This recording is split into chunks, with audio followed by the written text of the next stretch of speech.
Selamat pagi, saudara-saudara semua. Selalu suatu berkat bagi saya. Bahkan sejak saya masih menjadi penerjemah bersama dengan saudara Ronald Robin, hanya untuk ikut menyaksikan bagaimana sekumpulan umat Tuhan bangun pagi-pagi, menyatukan hati bersama-sama untuk mencari kehendak Tuhan, untuk meminta petunjuk dari Tuhan, hanya untuk saling mendoakan. Dan itu adalah suatu berkat yang mungkin terdengar sederhana bagi orang lain, tapi kita yang ikut berpartisipasi bisa tahu bahwa ada berkat yang spesial di situ. Untuk mempersingkat waktu, mari kita sama-sama tunduk kepala dan kita berdoa. Bapa di surga, kami sangat terberkati dengan hadirat-Mu pada pagi hari ini. Bapa, tolong berikan kepada kami satu berkat lagi dari firman-Mu yang hidup. Tolong ajar kami, tolong urapi hati, pikiran, dan mulut hamba-Mu agar dapat berbicara apa yang benar dan berbicara hanya sesuai yang Kau perintahkan. Kuasailah hati dan pikiran kami supaya kami dapat mengerti dan melihat kebenaran yang Kau ingin tunjukkan kepada kami. Di dalam nama Yesus kami berdoa. Amin. Di hari pertama, bersama Petrus kita merenungkan bagaimana langkah pertama dari jalan salib itu dimulai dengan mengakui bahwa Yesus adalah Tuhan pribadi kita. Dialah Allah yang hidup, yang punya otoritas tertinggi di dalam hidup kita. Kemudian hari yang kedua, bersama dengan Petrus, kita juga merenungkan bagaimana di sisi lain, selain salib sebagai penyangkalan diri, jalan salib adalah juga pengampunan yang tanpa batas. Pengampunan tanpa batas baik dari Allah kepada kita, dan justru karena Allah kepada kita, juga pengampunan yang tanpa batas dari kita kepada orang lain. Dan terakhir kemarin, bersama Petrus, kita juga merenungkan bagaimana jalan salib bukan hanya mengajarkan kita untuk rendah hati, tapi bahkan untuk membuang keyakinan kita pada kepintaran dan kemampuan diri kita sendiri. Untuk menyadari bahwa sesungguhnya kita ini payah tanpa rahmat dan tanpa restu dari Tuhan Yesus. Seorang Kristen bukanlah seseorang yang tidak akan pernah salah, tapi justru seseorang yang Tuhan mampukan untuk menyesali, untuk berdiri kembali, dan berjalan lagi setiap kali dia terjatuh. Dan dia bisa begitu karena benih kehidupan, kuasa kehidupan baru, kehidupan dari Yesus yang sekarang dikenakan pada dirinya. Seorang Kristen tidak berpikiran bahwa Tuhan baru akan mengasihi saya jika saya membuktikan diri saya baik. Justru Tuhan memperbaiki diri saya karena Dia mengasihi saya. Wahyu 3 ayat 19.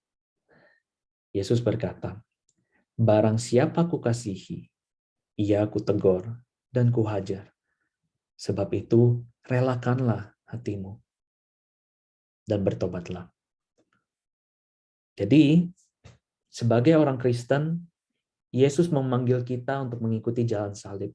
Sebagai orang yang terpanggil untuk mengikuti jalan salib, kita harus menjadi pendengar yang baik, bisa menerima masukan, bahkan teguran dengan baik.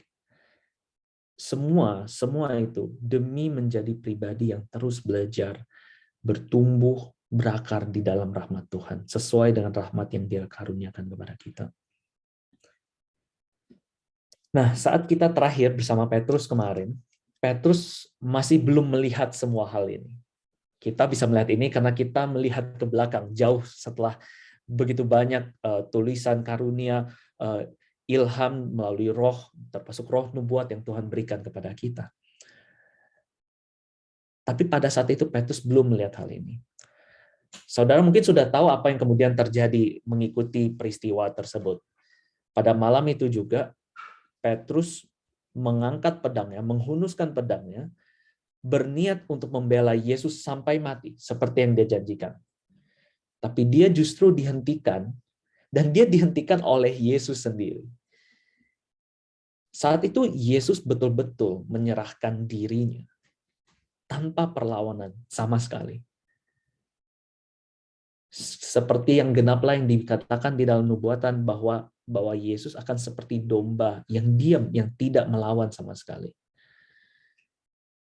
Bagi murid-murid, bagi Petrus termasuk saat itu, seperti seakan-akan Yesus itu ingin membuang semua aspirasi mereka untuk menjadi raja, untuk memulihkan Israel lagi. Tapi mungkin ada pertanyaan, bukan hanya ada, tapi banyak sekali pertanyaan. Mengapa? Pertanyaan-pertanyaan ini mungkin terlintas di benak Petrus. Apakah mungkin Yesus udah kehilangan akal? Atau mungkin dia memang udah merencanakan untuk menyerah sejak mulanya? Tapi bagaimana dengan semua pengalaman mereka bersama dengan Yesus yang begitu nyata yang mereka saksikan selama ini? Semua ajaran yang begitu membuka mata mereka. Apakah itu semua bohong? Di titik itu, Petrus masih dalam keadaan yang bingung total. Dia dalam kebingungan yang total. Tapi sekarang Yesus sudah dibawa pergi. Murid-murid juga semuanya sudah kabur meninggalkan Yesus. Tepat seperti yang Yesus nubuatkan. Lantas apa yang akan Petrus lakukan? Hari ini mari kita sama-sama buka Alkitab kita di Matius pasal 26. Ayat yang 57 sampai 58. Matius 26 ayat 57 sampai 58.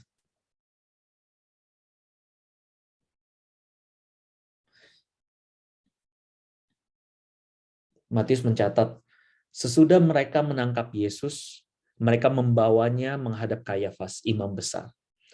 Di situ telah berkumpul ahli-ahli Taurat dan tua-tua. Dan perhatikan ini, dan Petrus mengikuti dia dari jauh sampai ke halaman imam besar. Dan setelah masuk ke dalam, ia duduk di antara pengawal-pengawal untuk melihat kesudahan perkara itu.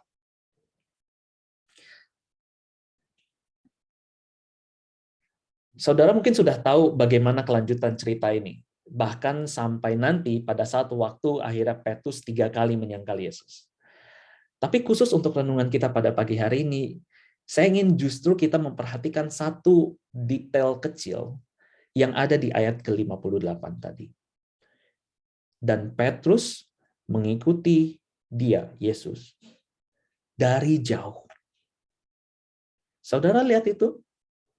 Petrus mengikuti Yesus, tapi dari kejauhan. Dia duduk di luar bersama dengan kerumunan yang lain, bersama dengan pengawal-pengawal, dengan penonton-penonton yang lain datang, demi supaya dia tidak dikenali sebagai salah satu dari murid Yesus. Yang kita tahu, pilihan ini justru, atau sikap yang seperti ini, justru yang akhirnya membawa dia sedikit demi sedikit, namun langkah yang pasti, menuju penyangkalan dia 3 kali kepada Yesus.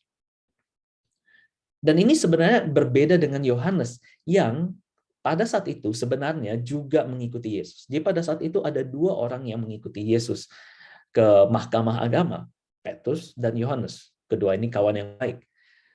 Tapi beda dari Petrus, Yohanes saat itu juga mengikuti Yesus, tapi dia mengikuti sampai ke dalam mahkamah agama, dan bahkan dikatakan bahwa dia dikenali oleh para imam sebagai murid Tuhan Yesus. Belum lama, waktu saya bersaat teduh bersama-sama dengan teman-teman care group, salah satu seorang teman saya mengatakan hal ini. Dia mengatakan sesuatu yang menarik. Dia bilang, Petrus itu pemberani, tapi pengecut juga ya, katanya seperti itu. Dan itu membuat saya berpikir, karena kalimat itu sangat lucu menurut saya. Saya waktu itu berpikir, betul juga. Bagaimana mungkin 2 kata sifat yang sangat bertolak belakang ini, pemberani, tapi pengecut. Bagaimana 2 kata sifat yang sangat bertolak belakang ini bisa berada dalam kalimat yang sama? lucunya atau seanehnya kalimat itu, tapi bukankah itu lumayan mencerminkan pengalaman beberapa dari kita? Dan maksud saya adalah ini, ikut Tuhan, mau deh, ikut Tuhan, ayo, bangun pagi, ayo. Tapi jaga-jaga jarak ya, jaga-jaga jarak aja. Sama seperti Petrus, kita mungkin memang berani mengikut Yesus. Tapi kita berani hanya selama kita merasa aman. Dan yang saya maksud aman di sini adalah kehidupan normal kita. Kehidupan sehari-hari yang kita telah jalani dengan rutin.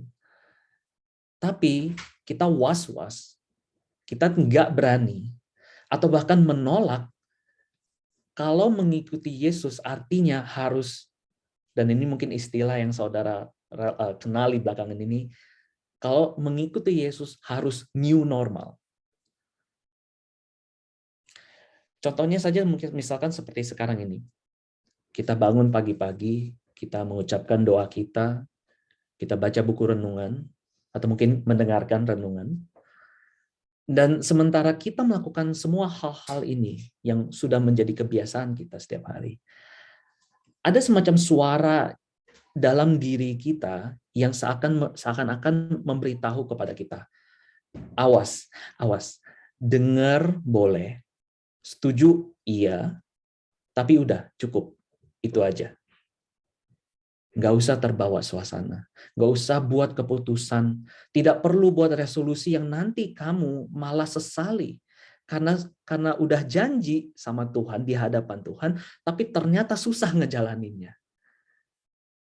Soal teguran itu nanti dulu deh, dengar aja, itu udah cukup bagus.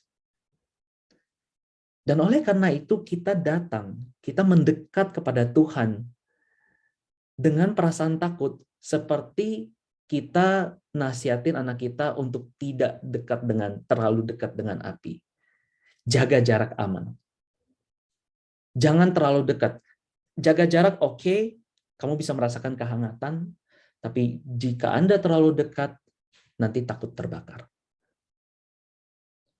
Dan pemikiran semacam ini setidaknya ada dua contoh yang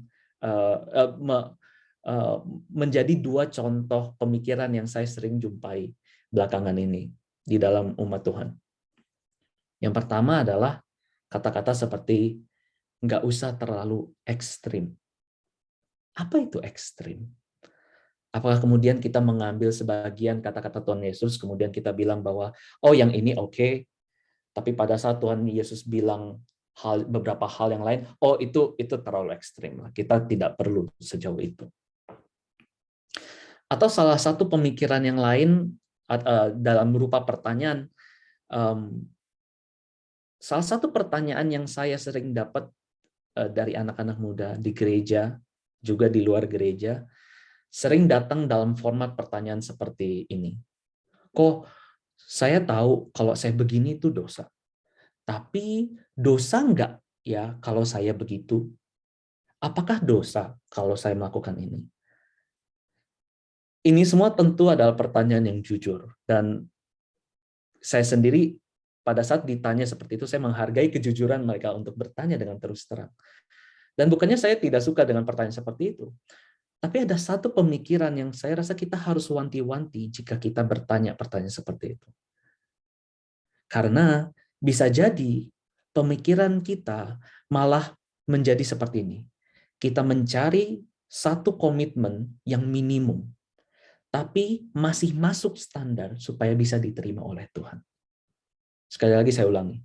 Bisa jadi pemikiran kita adalah mencari komitmen yang minimum, tapi entah bagaimana masih masuk standar supaya diterima oleh Tuhan dan tidak melakukan dosa.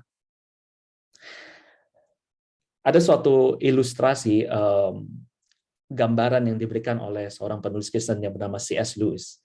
Beliau mengatakan seperti ini.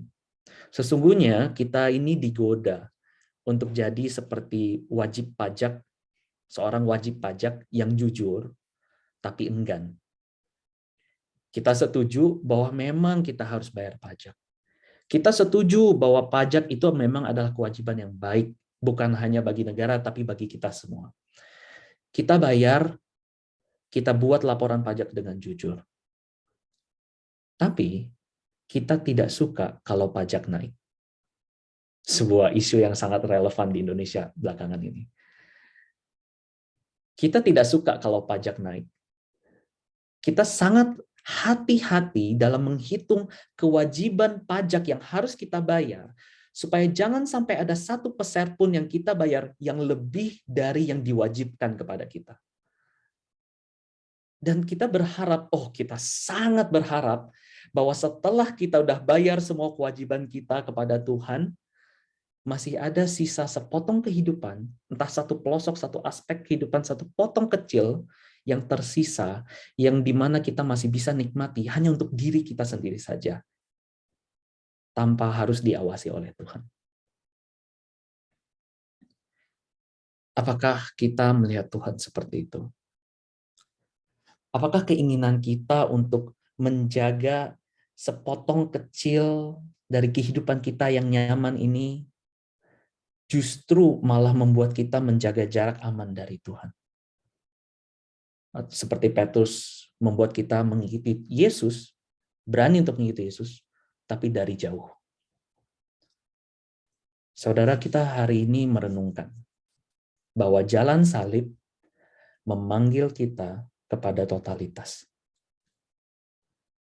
Karena bukanlah sekedar sebagian waktu kita atau sebagian perhatian kita yang Tuhan minta.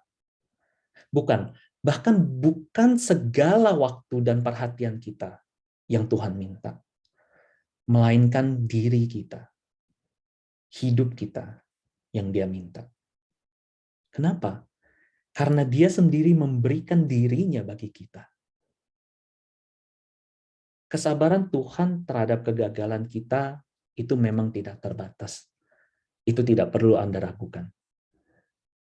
Tapi sejauh yang saya tahu, tidak ada janji di dalam firman Tuhan yang mengatakan bahwa Tuhan akan menerima kompromi setengah-setengah yang disengaja. Sejak mengikuti jalan salib, kita harus tetap melawan setiap godaan. Dan saya katakan tetap melawan, karena ini bukan satu peperangan yang hanya akan berakhir dalam semalam. Kita harus tetap melawan setiap godaan, setiap mindset, pemikiran bahwa masih ada satu potong dalam kehidupan kita, seperti satu potong dari satu panci kue, satu potong dalam kehidupan kita, yang hanya milik kita sendiri, di luar dari Tuhan. Matius 16 ayat 25. Matius 16 ayat 25. Dan saya baca dari terjemahan New King James Version. Yesus berkata, "For whoever desires to save his life will lose it."